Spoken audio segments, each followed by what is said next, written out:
السلام علیکم ورحمۃ اللہ وبرکاتہ۔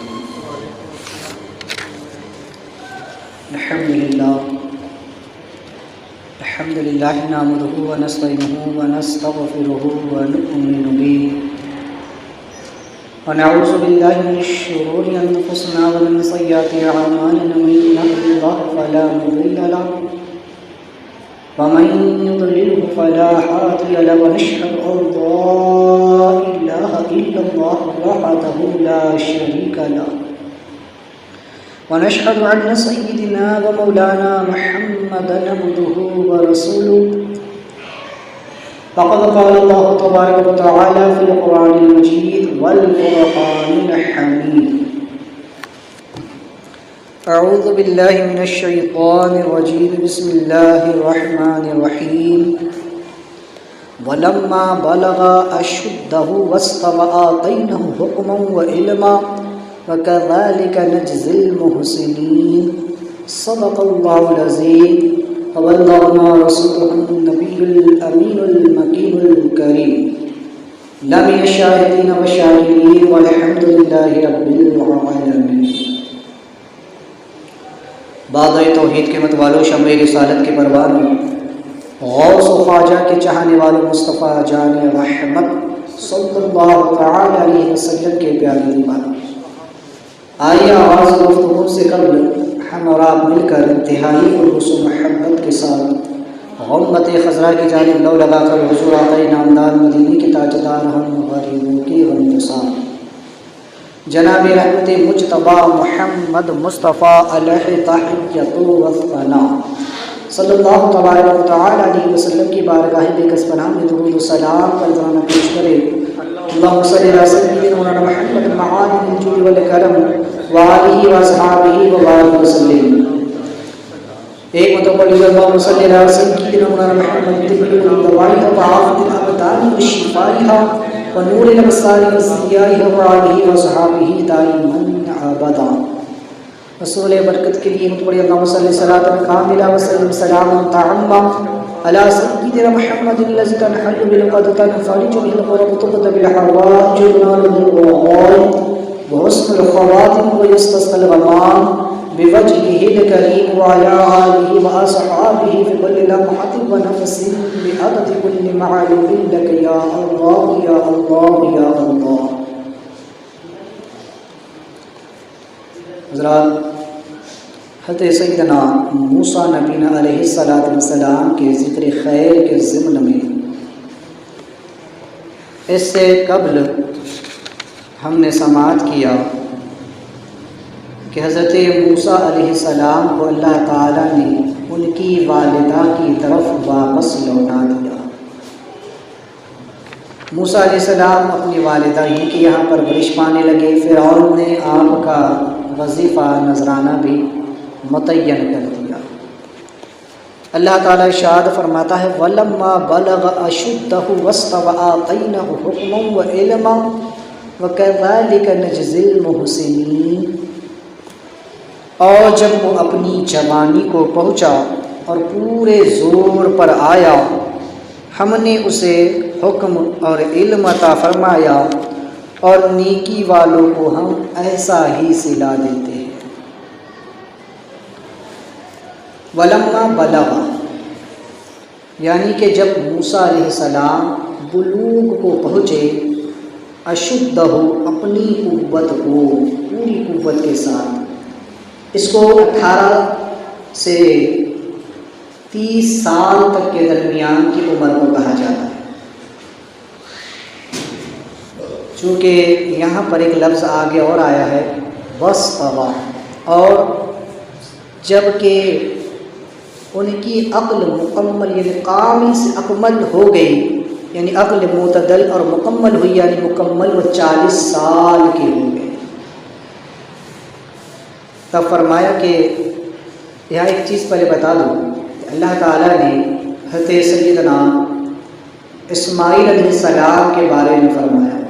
فَلَمَّا بَلَغَ مَاءُ السَّعْيَا، کہ جب وہ پہنچے اپنے بلوغ کو، یعنی اس قابل ہو گئے کہ اپنے باپ کا ہاتھ بٹا سکے اس کے کاموں میں۔ تو یہاں پر صرف بلغ آیا، فلما بلغ معه السعی، تو اس کے بارے میں مفسرین فرماتے ہیں کہ اس سے مراد 13 سے 14 سال کی عمر ہے۔ صرف جب فلما بلغ کہا کہ وہ بالغ ہو گئے، تو اس سے مراد یہ ہے کہ اسماعیل علیہ السلام کی عمر اس وقت 13 سے 14 سال کی تھی جب کہ ان کے ذبح کا حکم دیا گیا۔ حضرت یوسف علیہ السلام کے بارے میں اللہ نے تب فرمایا وَلَمَّا بَلَغَ أَشُدَّهُ، کہ جب یوسف اپنی جوانی کو پہنچے، تو وہاں پر مراد 30 سال تک کی عمر ہے، یعنی 18 سال سے لے کر کے 30 سال تک کی عمر کو مفسرین نے بیان فرمایا کہ اس وقت یوسف علیہ السلام کی عمر 18 سال سے لے کے 30 کے درمیان میں تھی۔ اور یہاں پر ایک لفظ اور زائد فرمایا وَاسْتَوَىٰ فَلَمَّا بَلَغَ أَشُدَّهُ وَاسْتَوَىٰ، کہ جب پوری قوت کو پہنچ گئے، پوری طاقت کو پہنچ گئے موسیٰ علیہ السلام، یعنی کہ ان کی عقل تام ہو گئی، مکمل ہو گئی، یعنی 40 سال کی عمر میں آ کر کے انسان مکمل عقل والا کہلاتا ہے۔ تو فرمایا کہ موسیٰ علیہ السلام جب اس منزل میں پہنچ گئے، تب آتینہ حکما، ہم نے موسیٰ علیہ السلام کو حکم عطا فرمایا۔ یا مفسرین فرماتے ہیں کہ حکم سے مراد نبوت ہے، چونکہ یوسف علیہ السلام جب کنویں میں تھے، آپ کی عمر مفسرین کے مطابق 4 یا 5 سال کے قریب یا اس سے کم بیش نہیں ہو، اس وقت بھائیوں کے حسد کا شکار ہوئے، اور بھائیوں نے جب یوسف علیہ السلام کو کنویں میں ڈال دیا، تو اس وقت اللہ تعالیٰ نے وہی فرمائی تھی کہ غم نہ کر، خوف نہ کر۔ تو اللہ نے اس کا ذکر سورہ یوسف میں فرمایا۔ تو اس وقت یوسف علیہ السلام پر پہلی وحی آئی تھی جبکہ آپ کنویں میں تشریف فرما تھے، اور موسیٰ علیہ السلام کے یہاں وحی اس وقت آئی جب کہ آپ کی عمر 40 سال کی ہو گئی۔ تب اللہ نے فرمایا کہ آتینہ حکما، ہم نے اس کو حکم عطا فرمایا، یعنی اس کو نبوت کے اظہار کا،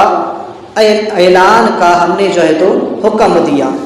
وہ علم، اور علم عطا فرمایا، یعنی کہ اب اس کے بارے میں مفسرین فرماتے ہیں کہ وہ علم شریعت بھی مراد ہے، اور مکمل علم یا کتاب بھی مراد ہے، یا علم لدنی بھی اس سے مراد ہے، کیونکہ نبی تو پیدائشی عارف اللہ ہوتا ہے، نبی کو بچپن ہی سے بہت ساری چیزوں کا علم ہوتا ہے جو انسان بلوغ کی عمر میں آ کر کے، جوانی کی عمر میں آ کر کے سیکھتا اور سمجھتا ہے، نبی کو پیدائشی طور پر حاصل ہو جاتا ہے۔ لہٰذا جب وہ اور زیادہ ان کی عمر بڑھتی ہے تو ان کے علم میں اتنا ہی اضافہ ہوتا چلا جاتا ہے۔ یہ نہ سمجھے کہ علم جو ہے تو ایک محدود ہے، علم ایک لازوال دولت ہے۔ اللہ کے رسول صلی اللہ علیہ وسلم نے اللہ کی بارگاہ، اللہ نے عرض کی، اللہ تعالیٰ نے فرمایا کہ محبوب مجھ سے مانگو، تو حضور علیہ السلام نے فرمایا کہ اللہ میں تجھ سے کیا مانگوں، مولا تم نے سب کچھ تو مجھ کو عطا فرما دیا۔ رب نے فرمایا کہ محبوب یوں عرض کرو ربی زدنی علما، اے رب میرے علم میں اضافہ عطا فرما۔ تو سرکار علیہ السلام اس دعا کو کثرت کے ساتھ فرماتے کہ اللہ علم میں اضافہ عطا فرما۔ علم ایک ایسی شے ہے، ایک ایسی دولت ہے جو کبھی ختم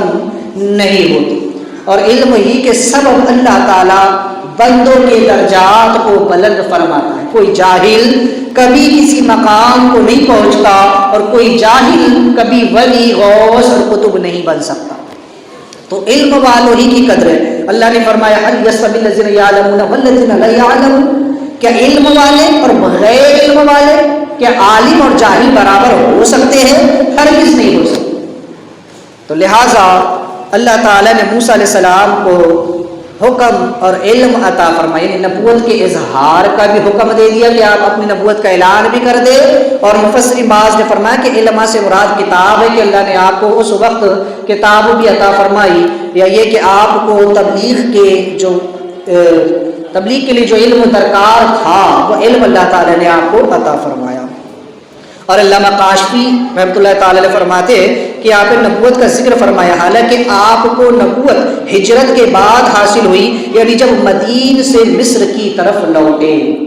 علامہ کاشمی فرماتے ہیں کہ جب آپ نے سفر فرمایا، ہجرت فرمائی، اور جب آپ مدین سے مصر کی طرف جا رہے تھے، اس وقت آپ کو اعلان نبوت کا حکم دیا گیا، اور وہ اس لیے کہ ان کے ساتھ وعدہ کے صدق کا اظہار ہو، یعنی ان کی والدہ سے اللہ تعالیٰ نے جو وعدہ فرمایا تھا کہ ہم موسیٰ کو تیرے یہاں واپس پلٹائیں گے اور اس کو ہم نبی بھی بنائیں گے، تو بس اس وعدے کی تکمیل کے لیے اللہ تبارک و تعالیٰ نے پہلے ہی آپ کو حکم عطا فرما دیا، نبوت پہلے ہی عطا فرما دی۔ اور جمہور کا مذہب یہ ہے کہ ہمارے نبی کریم صلی اللہ تعالی علیہ وسلم اور بعض انبیاء علیہ السلام کو 40 سال کے بعد نبوت کے اظہار کا حکم ہوا، اور بعض علماء کا خیال ہے کہ ہر نبی علیہ السلام کو 40 سال کے بعد نبوت کے اظہار کا حکم دیا جاتا ہے۔ اب اس میں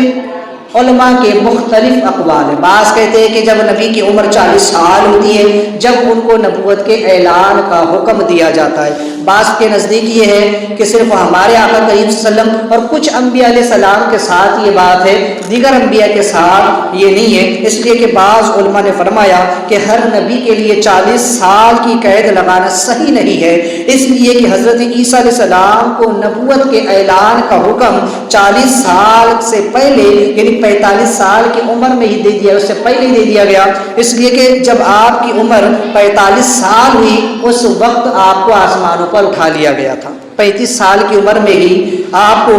آسمانوں پر اٹھا لیا گیا، لہٰذا اس سے پہلے آپ کو نبوت عطا فرما دی گئی، اعلان کا حکم دے دیا گیا۔ اور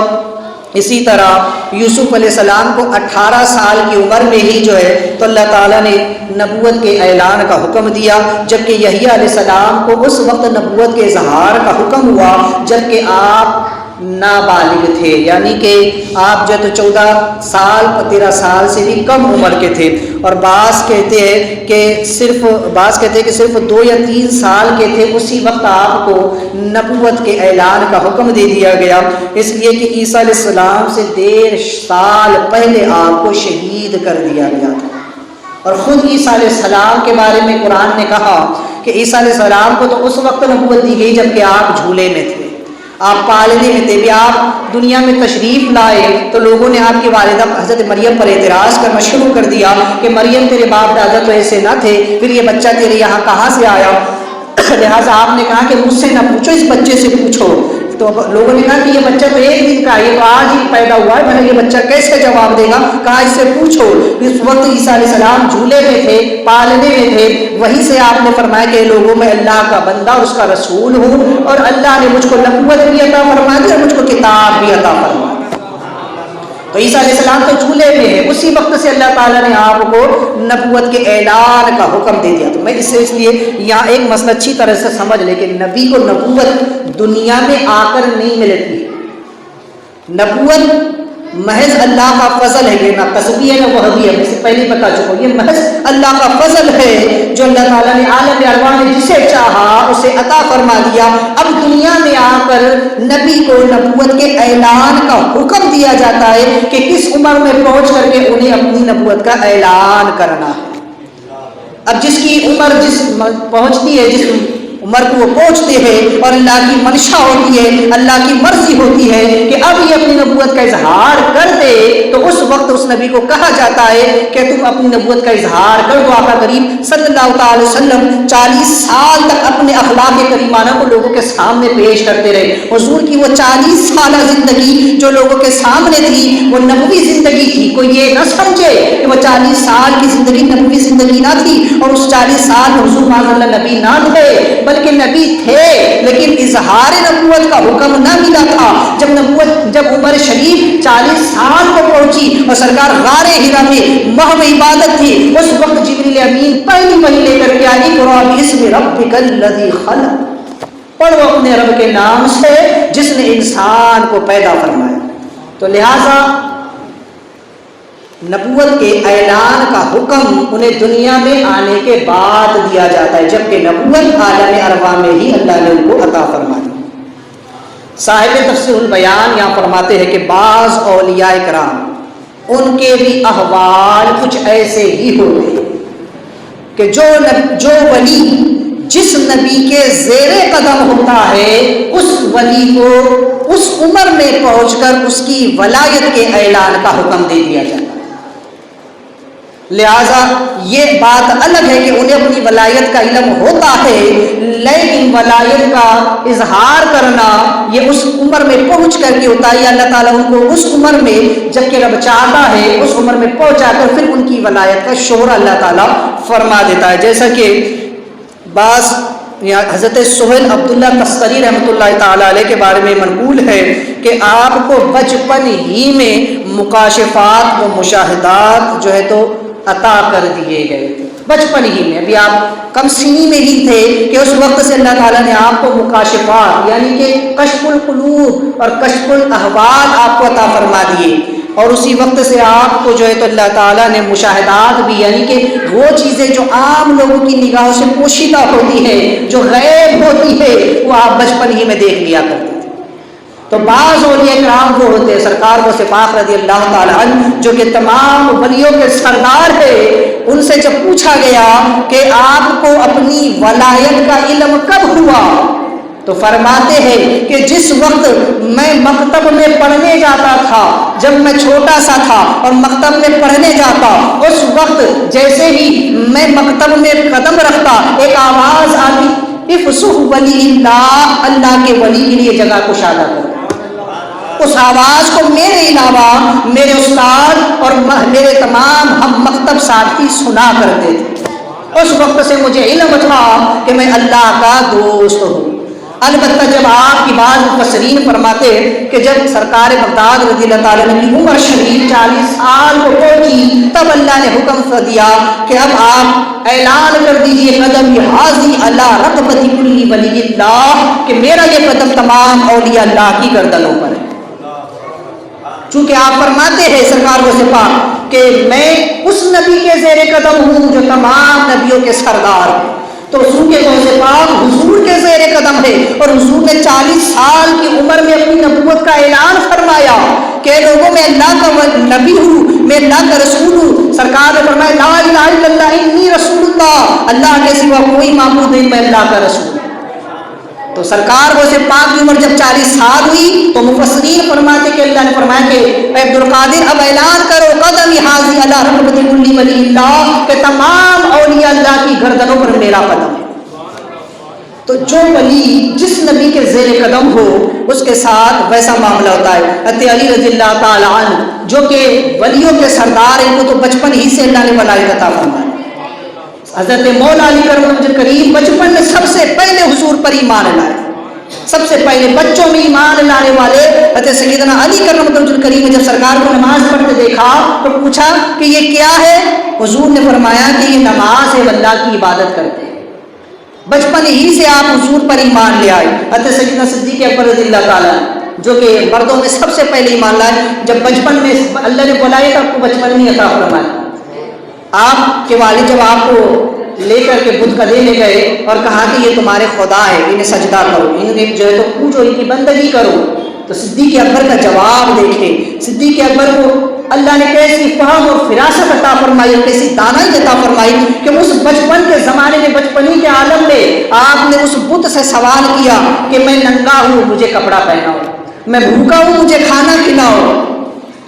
لیکن بتوں کی طرف سے کوئی جواب نہیں آیا۔ لہٰذا آپ نے ایک پتھر اٹھایا اور یہ کہہ کر بت کی طرف پھینکا کہ اگر تو خدا ہے تو اپنے آپ کو مجھ سے بچا لے، اور یہ کہہ کر پتھر مارا تو وہ بت کی ناک ٹوٹ گئی۔ آپ کے والد نے جب یہ دیکھا تو فوراً آپ کو بت قدے سے نکال کر کے آپ کی والدہ کے پاس لے آئے اور کہا کہ یہ بچہ ایسا ایسا کیا ہے، کہا کہ اسے اس کے حال پہ چھوڑ دو، اس لیے کہ جب یہ پیدا ہوا تو بڑے عجائب معاملات اس کے ساتھ ہوئے۔ تو چونکہ سرکار سیدنا صدیق اکبر رضی اللہ تعالیٰ کو اللہ تعالیٰ نے بچپن ہی سے اپنی ولایت کے لیے چن لیا تھا۔ تو بہرحال اولیاء کرام کے معاملات کچھ ایسے ہی ہوا کرتے ہیں۔ تو رب تعالیٰ نے فرمایا وَكَذَلِكَ نَجْزِي الْمُحْسِنِينَ، کہ پھر ہم ایسا ہی صلہ دیتے ہیں احسان کرنے والوں، جو لوگ نیکیاں کرتے ہیں، احسان کرتے ہیں، جو عبادات کرتے ہیں، جو ہماری طرف بڑھتے ہیں، پھر ہم ان کو بہتر صلہ عطا فرماتے ہیں۔ جیسے موسیٰ علیہ السلام کی والدہ نے صبر کیا تو ہم نے اس کے صبر کا بدلہ یہ لیا کہ ہم نے موسیٰ کو واپس اس کی طرف پھیر دیا، اور موسیٰ نے صبر کیا، ہم نے اس کو حکم بھی عطا فرما دیا، علم بھی اس کو ہم نے عطا فرما دیا۔ لہٰذا جو انسان آنے والی مصیبتوں پر صبر کرے تو اللہ تعالیٰ اس کے اجر کو ضائع نہیں کرتا، اس لیے کہ اللہ کسی کی محنت کو رائے گا نہیں جانے دیتا۔ اس لیے انسان کو چاہیے وہ نیک اعمال کرے اور صرف خالص اللہ کی رضا کے لیے کرے، کسی کے دکھاوے کے لیے نہ کرے، اس کی جزا اللہ اس کو بہتر عطا فرمانے والا ہے۔ روایت میں آتا ہے کہ ایک عورت رات کو کھانا کھانے کے لیے بیٹھی تو دروازے پر دستک ہوئی، کوئی سائل کوئی بھکاری مانگنے کے لیے آ گیا۔ جیسے اس نے دروازہ کھٹکھٹایا کہ میں بھوکا ہوں، مجھ کو کھانا دیا جائے، تو اس عورت نے اپنا سارا کھانا اٹھا کر کے اس سائل کو دے دیا، اس بھکاری کو دے دیا۔ لہٰذا کچھ دنوں کے بعد ایسا ہوا کہ اس کے بچے کو ایک بھیڑیا اٹھا کر کے لے کر چلا گیا۔ اس عورت نے اللہ کی بارگاہ میں التجا کی، اللہ کی بارگاہ میں دعا کی۔ لہٰذا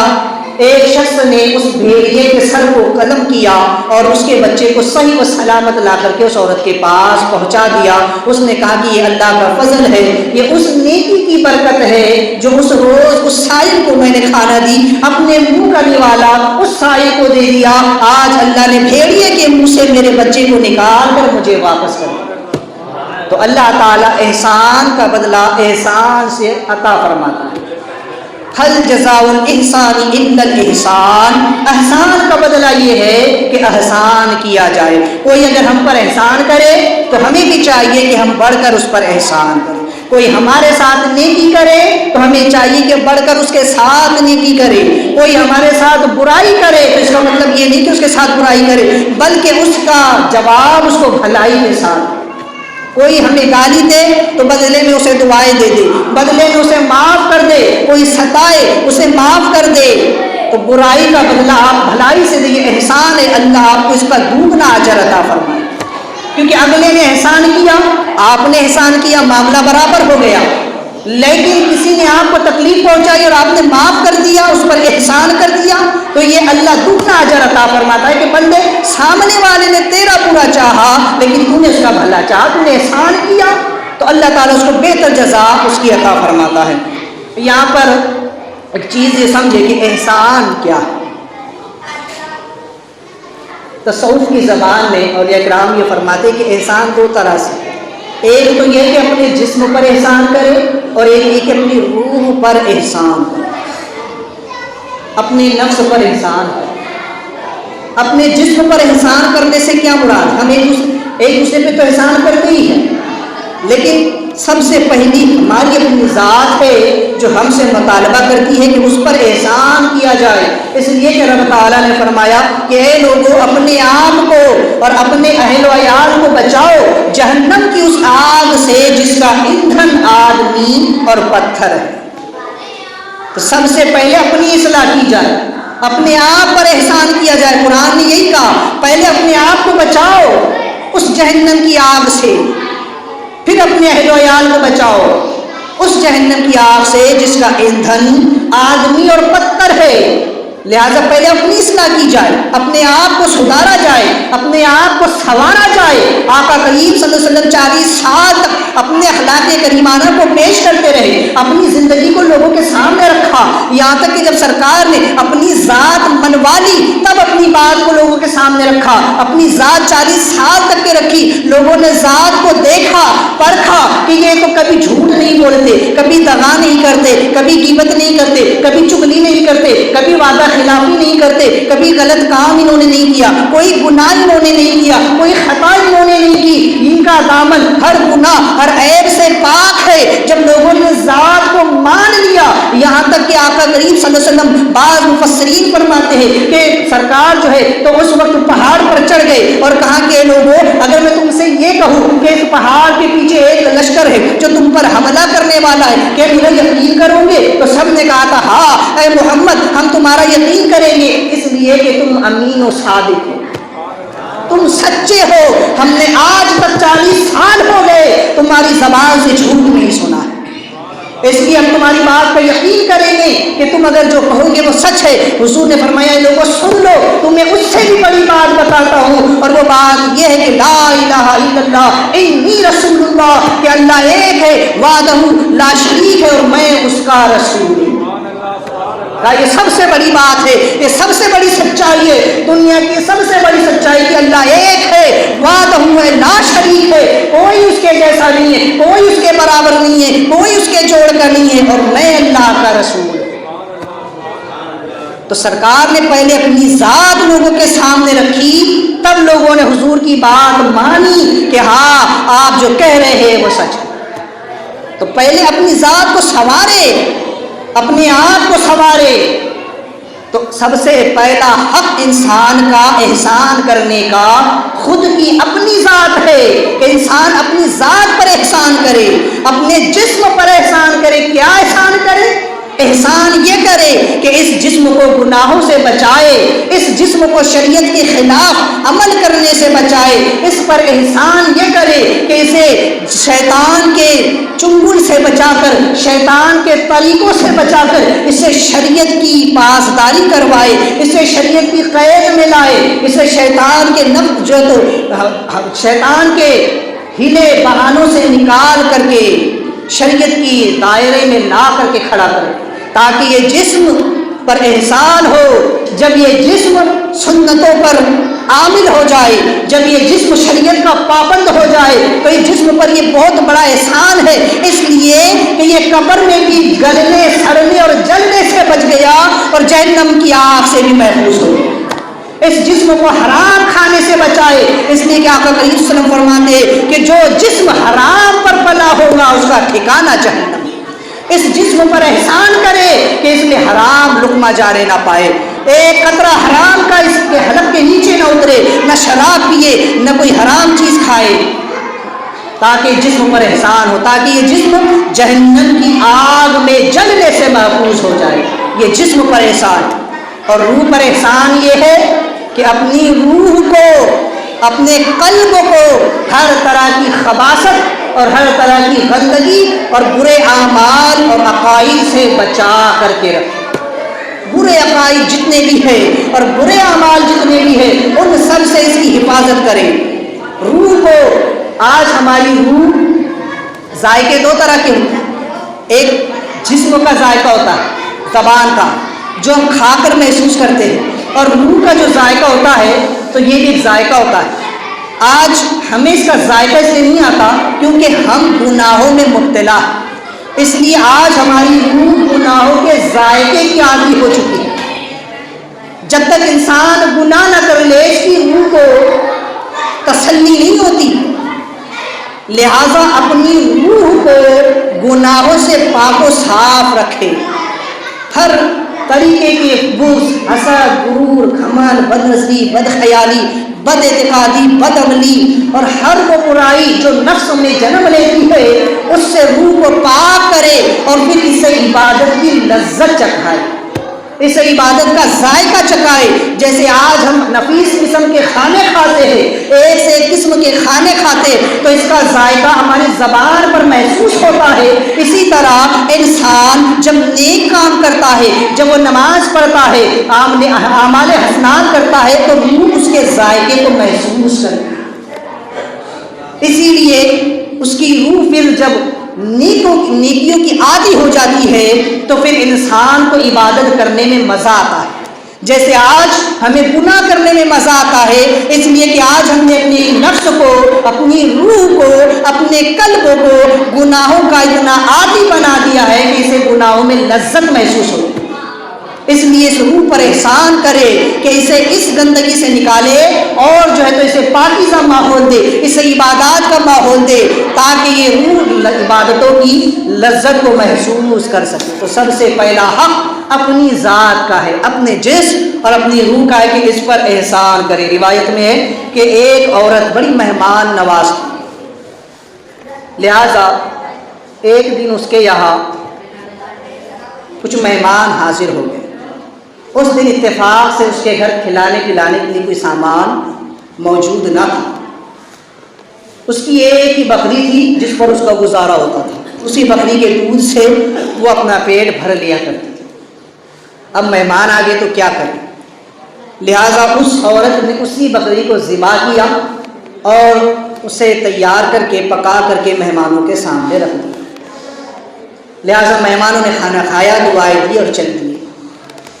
اور پھر اس کے بعد اللہ تعالیٰ نے اس عورت کو ایک ایسی بکری عطا فرمائی کہ جس کے تھنوں سے دودھ اور شہد نکلا کرتا تھا، اور اتنا لذت دار کہ ویسی لذت اس علاقے میں کہیں نہ تھی۔ بکری کے دودھ میں بھی اور وہ جو شہد تھا اس میں بھی اللہ نے لذت بھی عطا فرما دی اور شفا بھی عطا فرما دی۔ جب اس کی اس کرامت کا ظہور ہوا، لوگوں کو پتہ چلا کہ اس عورت کی یہاں ایک بکری ایسی ہے کہ جس کے تھنوں سے دودھ اور شہد نکلتا ہے، تو لوگوں نے آ کر کے پوچھا کہ یہ کیسے ہوا؟ تو اس نے کہا کہ میری ایک ہی بکری تھی اور اسی پر میرا گزر بسر تھا۔ ایک دن مہمان آ گئے، میں نے ان کے لیے اس کو ذبح کر دیا اللہ کی رضا کے لیے، میں نے مہمانوں کی ضیافت کی تو بدلے میں اللہ تعالیٰ نے مجھ کو یہ بکری عنایت فرمائی۔ تو اللہ تعالیٰ کسی کے احسان کو ضائع نہیں کرتا، اللہ اس کی جزا اس کو دنیا میں بھی عطا فرماتا ہے اور اس کی جزا اللہ تعالیٰ اسے آخرت میں بھی عطا فرمائے گا، کیونکہ اللہ غفور ہے۔ اس کی یہ نہیں ہے کہ یاد دے دیا تو ہو گیا۔ اور ایک احسان یہ ہے کہ بندہ رب پر احسان کرے، بندہ ہماری توقعات نہیں کہ ہم رب پر احسان کریں، لیکن اولیاء کرام فرماتے یہ ہے کہ اس کا معنی یہ ہے کہ بندہ بالکل فانی فی اللہ ہو جائے، اپنی ذات کو رب کے لیے فنا کر دے۔ میں اس سے پہلے ہی بتا چکا ہوں کہ یہ 3 مرتبے ہوتے ہیں۔ پہلا فنا فی شیخ، اپنے آپ کو شیخ میں فنا کر دینا، مطلب شیخ جو کہے، پیر جو کہے، اپنے آپ کو پیر کے تابع ایسا کر دینا کہ جیسا مردہ غسال کے ہاتھوں میں ہوتا ہے۔ جب انسان کا انتقال ہو جاتا ہے اور جب اسے غسل دینے کے لیے تخت پر لٹاتے ہیں تو غسل دینے والا جس طرح سے چاہتا ہے اس کو غسل دیتا ہے۔ یہ نہیں کہتا کہ ادھر کا سوکھا رہ گیا یا ادھر کا کر دو، یا اپنے سے ہاتھ اٹھائیے کرے، اپنے سے نہ لے۔ مردہ کچھ نہیں کرتا اپنے ہاتھ سے، وہ غسال کے ہاتھوں میں ہوتا ہے، وہ جیسے چاہے اس کو غسل دے۔ ایسے ہی مرید کو چاہیے کہ اپنے آپ کو اپنے پیر کے تابع کر دے، اپنی مراد، اپنی خواہش، اپنی مرضی پیر کی مرضی میں فنا کر دے کہ پیر جو کہے مجھے وہ کرنا ہے۔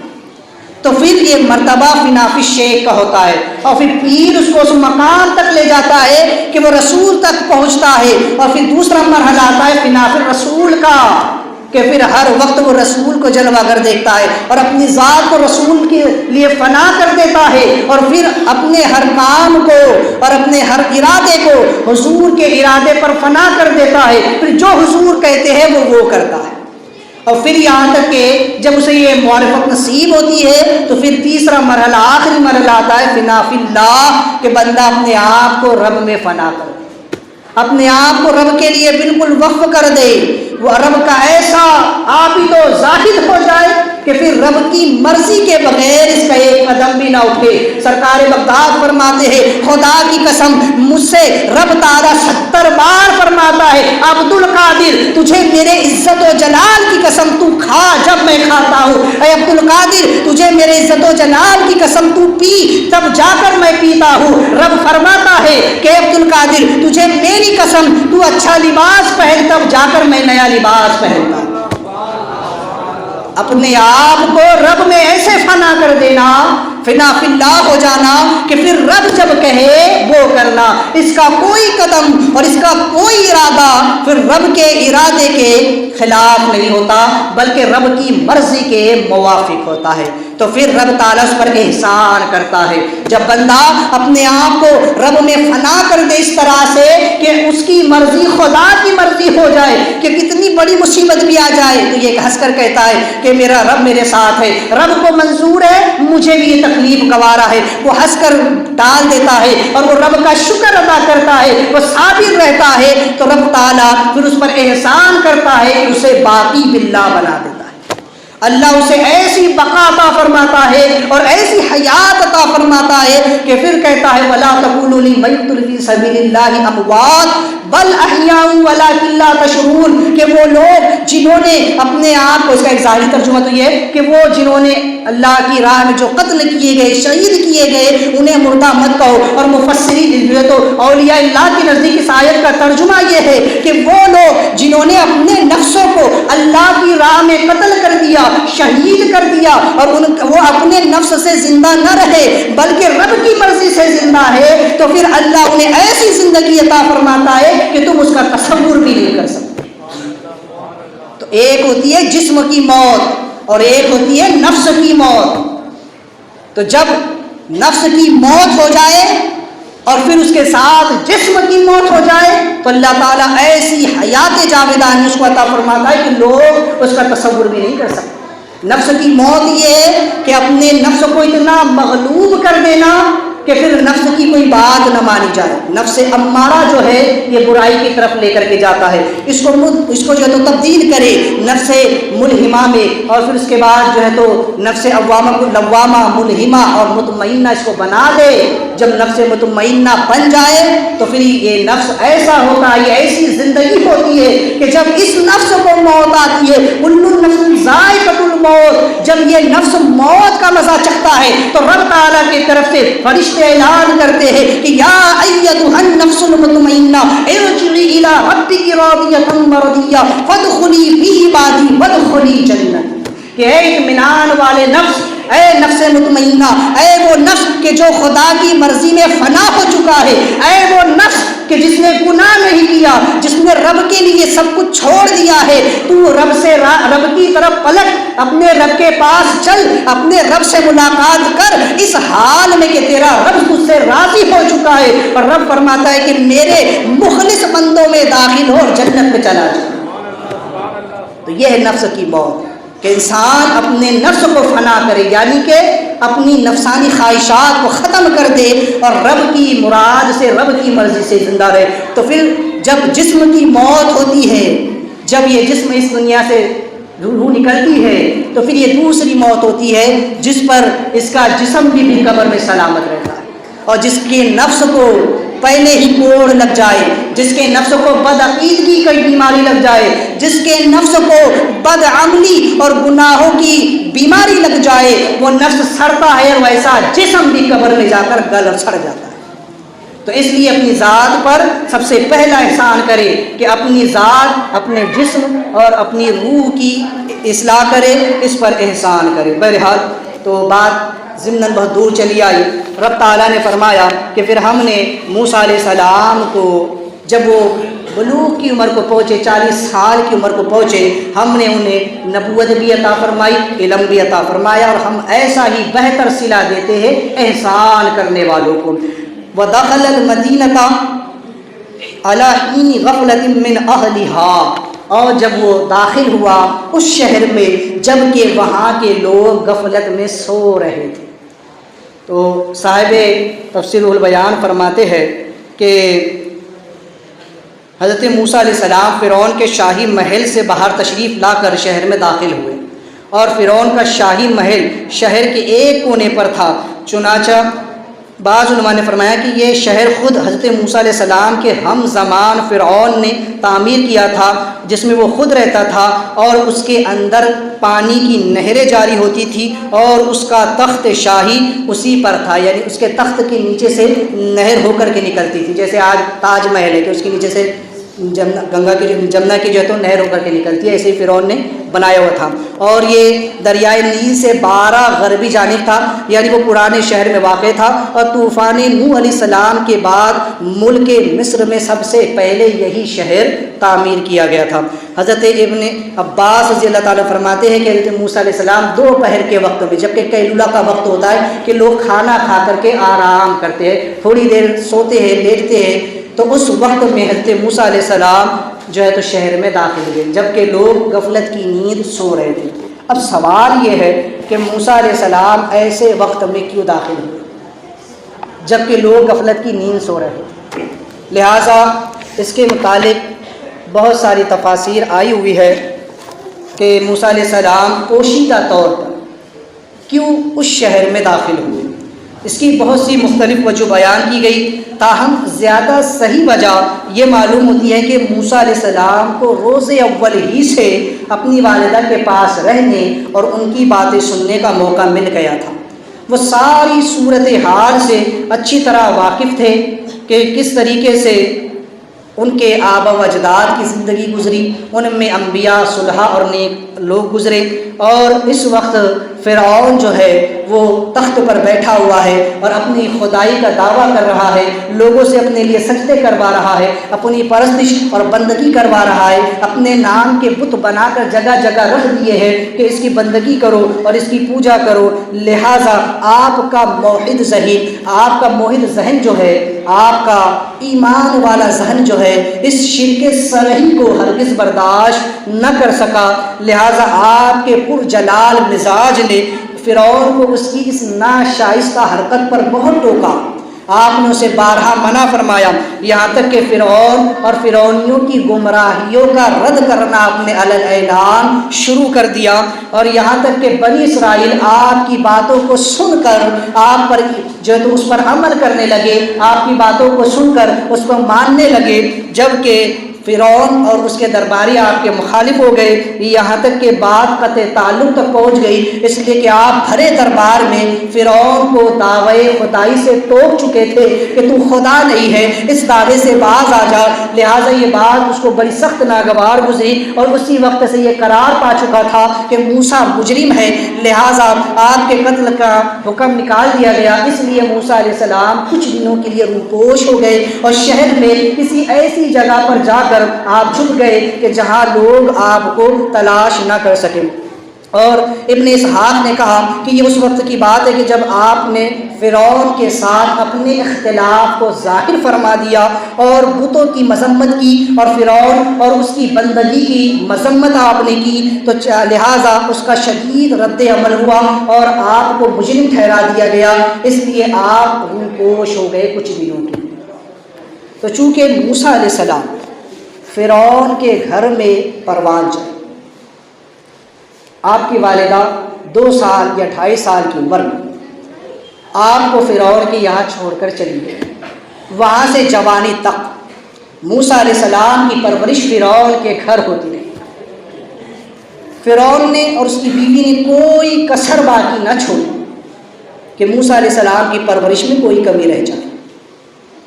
لیکن جب موسیٰ علیہ السلام اپنی جوانی کو پہنچے اور آپ کو بچپن ہی سے ساری باتوں کا علم ہو چکا تھا، اور جب وقت آ گیا کہ آپ نے فرعون کو تبلیغ کرنا شروع کی، فرعون کو سمجھانا شروع کیا کہ تو جو خدائی دعوے کرتا ہے یہ جھوٹے ہیں، اللہ تو ایک ہے، وہ وحدہ لا شریک ہے، وہ معبود برحق ہے، ہم سب اس کے بندے ہیں، اس نے اپنی عبادت کے لیے ہمیں پیدا کیا ہے، اور اس کی بندگی، فرعون کی بندگی اور بتوں کی پوجا کی آپ نے سختی کے ساتھ اس کا رد کرنا شروع کر دیا۔ تو پہلے آپ نے، مفسرین فرماتے کہ پہلے آپ نے فرعون کو نرم لہجے میں تبلیغ فرمایا،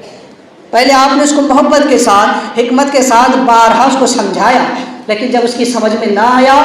اور قوم کی سمجھ میں نہ آیا، تب آپ نے تھوڑا سخت رویہ اختیار فرمایا۔ اور جب آپ نے سخت رویہ استعمال کیا اور جو بنی اسرائیل تھے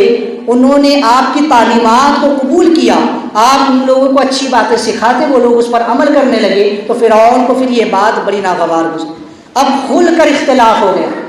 آپ نے بھرے دربار میں کھڑے ہو کر فرعون کو کہہ دیا کہ تو خدا نہیں ہے، تو رب نہیں ہے، تو ایک عاجز انسان ہے، تیری اوقات کچھ نہیں ہے، رب تعالیٰ چاہے تو ایک جھٹکے میں تجھے موت سے ہمکنار کرا دے۔ جب آپ نے بھرے دربار میں فرعون کو ٹوکا تو فرعون کو بہت سخت غصہ آیا۔ اب یہاں ٹھہر کر مجھے یہ بات عرض کرنی ہے کہ موسیٰ علیہ السلام جو کہ فرعون کے دربار میں پلتے رہے، فرعون کے گھر میں ان کی پرورش ہوتی رہی، لیکن جب حق بات کہنے کی بات آئی تو موسیٰ علیہ السلام پیچھے نہیں ہٹے۔ موسیٰ علیہ السلام نے یہ نہ سوچا کہ فرعون ساری زندگی مجھے کھلاتا پلاتا رہا، فرعون نے میری پرورش کی، بلکہ آپ نے یہ ذہن دیا کہ کھلانے پلانے والی ذات اللہ کی ہے. جب حق بات کہنے کی بات آ جائے تو پھر قدم پیچھے نہ ہٹائے. آج لوگوں کا حال یہ ہے کہ جو لوگ کسی کے احسان کے تلے دب جاتے ہیں، اس کی بات ماننے پر مجبور ہوتے ہیں اور اسے حق بات نہیں ٹوکتے، اسے غلط بات پر نہیں ٹوکتے، بلکہ اس کی غلط باتوں پر عمل کرنا شروع کر دیتے. ارے فلاں کا ہم پر احسان ہے، فلاں نے اتنی رقم دی ہے، فلاں سیٹ نے ہماری مدد کی ہے، فلاں نے ہمارے ساتھ یہ کیا ہے. اب اگر وہ اس سے کوئی غلط کام کروائے تو یہ کرنے پر جو ہے تو اس کام کو کر گزرتے ہیں. یہ نہیں کہتے کہ یہ کام غلط ہے، مانا کہ تیرا احسان ہے لیکن اس پر احسان کیوں نہیں کرتے ہو. یہی قرآن نے کہا کہ ہل جزاء الاحسان الا الاحسان، کہ احسان کا بدلہ کہ احسان کر. ارے اس نے اگر تجھ پر احسان کیا ہے، اس نے تیری مدد کی ہے، تو اب تیری باری ہے کہ تو اس کی مدد کر، اور اس کی مدد اس طریقے سے کر کہ وہ غلط راہ پر جا رہا ہے تو اس کو ٹوک، اسے روک کہ یہ غلط راستہ ہے، یہ جہنم کی طرف جانے والا راستہ ہے، یہ بربادی کی طرف جانے والا راستہ ہے. ایک انسان جس نے تجھے آگ میں جلنے سے بچایا، جب وہ آگ میں جل رہا ہے تو تیری ذمہ داری کہ تو اس کو آگ میں جلنے سے بچا. ارے اس نے تیری دنیا میں مدد کی ہے، اس تو آخرت میں اس کی مدد کر کہ اسے جہنم کی آگ سے بچا. تو تو اس کی بات مان لیتا ہے کہ نہیں فلاں سیٹ ہے، فلاں بڑے پیسے والا ہے، اس نے میری مدد کی تھی، اب اگر وہ کہہ رہا ہے تو اگر کر دوں تو کیا ہوتا ہے. یاد رکھیے آج انسان کسی نہ کسی عہدے یا منصب پر ہے، اور ہر انسان سے قیامت کے دن اس کے عہدے اور اس کے منصب کے بارے میں پوچھا جائے گا. کہ اللہ پوچھے گا کہ بندے دنیا میں تجھے یہ عہدہ میں نے دیا تھا، یہ مرتبہ تجھ کو دیا گیا تھا، یہ مقام تجھ کو ملا تھا، تو نے اس کا حق کتنا ادا کیا، چاہے وہ کوئی ہو. آج ایک عالم بھی ہو تو اس سے بھی پوچھا جائے گا کہ تو قوم کا رہبر تھا،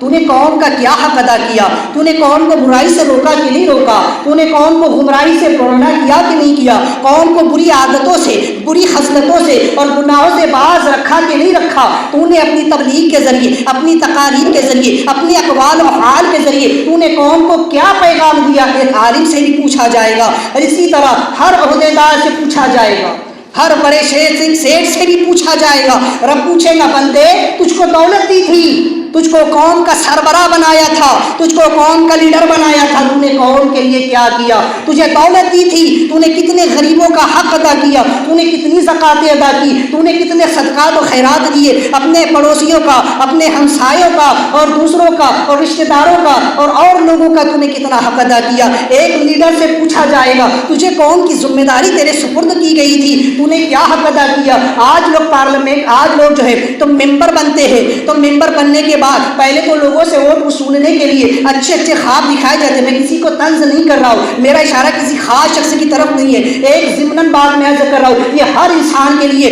دنیا کے ہر انسان کے لیے میں کہہ رہا ہوں کہ اگر وہ اس سے ووٹ وصولے ہیں تو پھر اس سے پوچھا جائے گا تجھے قوم کی دنیاوی سرداری دی گئی تھی، لوگوں نے تجھ پر اعتماد کیا تھا، تجھے ووٹ دیے تھے، اب جب بات آتی ہے قوم کی بھلائی کی، قوم کی فلاح بہبود کی، تو نے کتنا اس کا حق ادا کیا. آج کسی کو پارلیمنٹ میں بٹھایا گیا ہے تو اس سے پوچھا جائے گا کہ جب قوم پر، جب اسلام پر حملے ہو رہے تھے تو نے کتنے مدعوں کو وہاں پر اٹھایا، تو نے کتنا حق اس کا ادا کیا، تو نے قوم کے لیے کیا قربانیاں دی. ہر عہدیدار سے پوچھا جائے گا، ہر انسان سے پوچھا جائے گا اس نے اپنی ذات کے لیے اور پھر دوسروں کے لیے، اپنے اہل و عیال کے لیے، اپنے گھر بار کے لیے، اپنے رشتہ دار کے لیے اور قوم کے لیے اس نے کیا فریضہ انجام دیا ہے.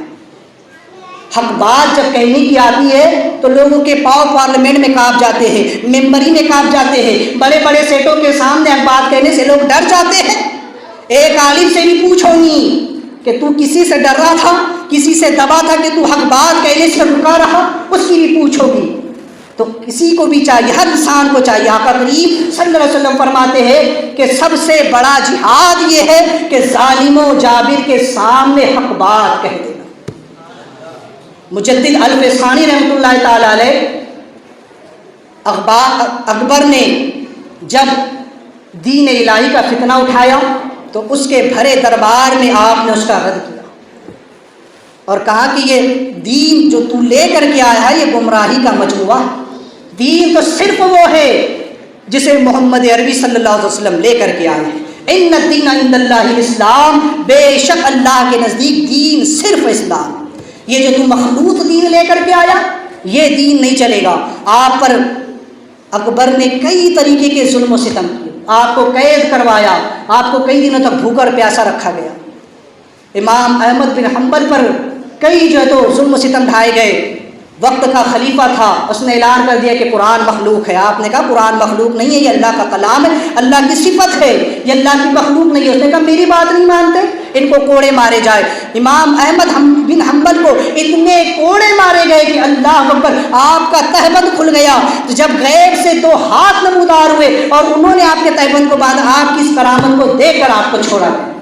لیکن آپ نے بادشاہ کے سامنے، خلیفہ کے سامنے حق بات کہنے سے آپ نہیں جھجکے۔ امام حسین رضی اللہ تعالیٰ عنہ یزید کے سامنے نہ جھکے، حق بات کہنے سے نہ رکے۔ تو ہر انسان کو چاہیے کسی سے نہ ڈرے، کسی سے نہ دبے، جب حق بات آئے تو ضرور کہے۔ اگر کسی کا کھایا پیا بھی ہے تو یہ مت سوچے کہ اس نے کھلانے والی ذات اللہ کی ہے، اللہ نے اسے ذریعہ ضرور بنایا ہے، ٹھیک ہے اس کا دنیاوی احسان ہے کہ اس نے تجھے کھلایا، تو تو اس پر احسان کر کے اس کو غلط کام سے روک، اسے برائی سے روک۔ یہی موسیٰ علیہ السلام نے کیا۔ کوئی یہ نہ سمجھے کہ موسیٰ علیہ السلام نے معاذ اللہ بغاوت کر دی، جس کے تھالی میں کھایا اسی میں چھید کر دی، نہیں، موسیٰ علیہ السلام نے کوئی غلط نہ کیا، بلکہ موسیٰ علیہ السلام نے فرعون پر احسان کیا کہ فرعون تو جو کر رہا ہے وہ غلط ہے، تو خدا نہیں ہے، اس ارادے سے باز آ، اس گندے عقیدے سے باز آ، مخلوق پر ظلم و ستم کرنا بند کر، تو بھی ایک بندہ ہے، لوگوں پر جو ہے تو رحم کرنا شروع کر۔ میں تجھے آخرت کی آگ سے بچانا چاہتا ہوں، میں تجھے جنت کی آگ سے بچانا چاہتا ہوں، خدا کے عذاب سے بچانا چاہتا ہوں۔ موسیٰ علیہ السلام نے تو احسان کیا، لیکن وہ کم ظرف نکلا کہ موسیٰ علیہ السلام کے احسان کو سمجھ نہ سکا، اور بلکہ وہ آپ کا دشمن ہو گیا۔ موسیٰ علیہ السلام اس کے دشمن نہ تھے، بلکہ یہ دشمن بن گیا۔ موسیٰ علیہ السلام نے تبلیغ کی، نصیحت کی، اسے اچھی بات کی طرف بلایا۔ آج بھی کچھ لوگ ایسی صفت کے ہوتے ہیں، جب ان کو دعوت دی جاتی ہے تو بجائے اس کے کہ وہ لبیک کہہ کر کے گناہ کو چھوڑے اور نیکی کی طرف آئے، وہ دعوت دینے والے کے مخالف ہو جاتے ہیں۔ تو ایسا نہ کرے، ایسی فرعونی صفت کو دور کرے اور اپنے سر تسلیم کو شریعت کے سامنے خم کر دے، پھر دیکھیں اللہ تعالیٰ اس کی کیسی بہتر جزا عطا فرماتا ہے۔ اللہ تبارک و تعالیٰ اس کی بارگاہ میں دعا کہ ہم کو اللہ تعالیٰ کہنے سے زیادہ عمل کی توفیق عطا فرمائے۔ دوران گفتگو کوئی غلطی ہو تو استغفر اللہ رب من کل ذنب واتوب الیہ۔ حضرات، مسائل کا جو سلسلہ شروع تھا، پچھلے ہفتے غسل سے متعلق میں نے اختصار کے ساتھ چند مسائل ذکر دیے۔ آج بھی وضو کے تعلق سے اختصار کے ساتھ چند مسائل۔ وضو، اللہ تعالیٰ فرماتا ہے کہ اے لوگو، جب تم نماز کا ارادہ کرو تو اپنے چہروں کو دھو لو، اپنے ہاتھوں کو دھو، سروں کا مسح کرو، اپنے پیروں کو دھو لو۔ یہ 4 فرض ہے وضو میں، کل 4 فرض ہے۔ پہلا چہرہ دھونا، دوسرا دونوں ہاتھوں کو دھونا، تیسرا سر کا مسح کرنا، اور چوتھا پیروں کو دھونا۔ تو قرآن نے ان 4 باتوں کی طرف اشارہ کیا۔ اب اس کو کتنا دھویا جائے تو اس کی مقدار حدیث پاک میں ہے۔ آقا کریم صلی اللہ علیہ وسلم نے فرمایا کہ بال کے اگنے کی جگہ سے لے کر تھوڑی کے نیچے تک، ایک کان کی لو سے دوسرے کان کی لو تک پورے چہرے کو ایک مرتبہ دھونا فرض۔ یہ وضو کا پہلا فرض ہے، پورے چہرے کا دھونا۔ اگر بال کے برابر جگہ بھی سوکھی رہ گئی تو آپ کا وضو نہیں ہوگا، اور دھونے سے مراد یہی ہے کہ اس پر سے پانی اچھی طرح سے بہہ جائے، کم از کم 1 بوند کا بہہ جانا شرط ہے۔ اگر پانی نہ بہا، صرف ہاتھ گیلے کی، یہ سردی بہت ہے، گیلے ہاتھ کر لیے، پوچھ لیے، تو وضو نہیں ہوگا، پانی کو بہانا شرط ہے۔ دوسرا فرض ہے دونوں ہاتھ کوہنی سمیت دھونا۔ کوہنی جو ہے تو یہ وضو میں شامل ہے۔ بعض لوگ سمجھتے ہیں کہ کوہنی تک سے مراد ہے کوہنی کے نیچے بھی دھو لے تو ہو جائے گا۔ اگر کوہنی سوکھی رہ گئی سوئی کے ناکے کے برابر بھی تو آپ کا وضو نہیں ہوا۔ کوہنی کے اوپر تک دھوئے تاکہ کوہنی اچھی طرح سے دھل جائے۔ تیسرا، امام اعظم کے نزدیک سر کے چوتھائی حصے کا مسح کرنا۔ سر کے اگر 4 برابر کے حصے کیے جائیں تو ایک حصے کا گیلا کر لینا، تر کر لینا، یعنی کہ وہاں گیلا ہاتھ پھیر لینا، یہ امام اعظم کے نزدیک فرض ہے، 1/4 حصے کا۔ دیگر ائمہ کے نزدیک دیگر ہے، کسی کے نزدیک 1 بال ہے تو کسی کے نزدیک پورے سر کا مسح ہے، بہرحال۔ اور چوتھا فرض یہ ہے کہ دونوں پیر ٹخنا سمیت دھونا۔ ٹخنا جو ہے یہ وضو میں شامل ہے، جیسے یہاں کونی شامل ہے ویسے یہاں ٹخنا شامل ہے۔ اگر کسی نے ٹخنا کو نہ دھویا، اس کے نیچے سے دھو لیا تو اس کا وضو نہیں ہوا، ابھی بھی وہ ناپاکی ہے، وہ باوضو نہیں۔ تو ٹخنے کے اوپر تک اچھے سے دھو لیں۔ وضو کرنے کا مستحب طریقہ یہ ہے کہ جب وضو کے لیے بیٹھے تو دعا اگر یاد ہے تو پڑھ لے، نہیں یاد ہے تو بسم اللہ الرحمن الرحیم بھی پڑھ لے تو بھی ہو جائے گا، اور نہ بھی کوئی پڑھے بغیر دعا پڑھے بھی وضو ہو جاتا ہے۔ لہٰذا اپنے دونوں ہاتھوں کو پہلے اچھے سے دھل لے، اس کے بعد کلی کر لے، اگر مسواک ہے تو مسواک کر لے، ناک میں پانی چڑھائے، اس کے بعد چہرہ دھولے، ہاتھ دھلے، سر کا مسح کرے اور پھر پیروں کو دھل لے۔ اس کے بعد اپنی شہادت کی انگلی کو اٹھا کر آسمان کی طرف دیکھ کر دوسرا کلمہ پڑھے۔ آقا کریم صلی اللہ علیہ وسلم فرماتے جس نے ایسا کیا اللہ تعالیٰ اس کے گناہوں کو معاف فرما دے۔ اب اگر کوئی سورہ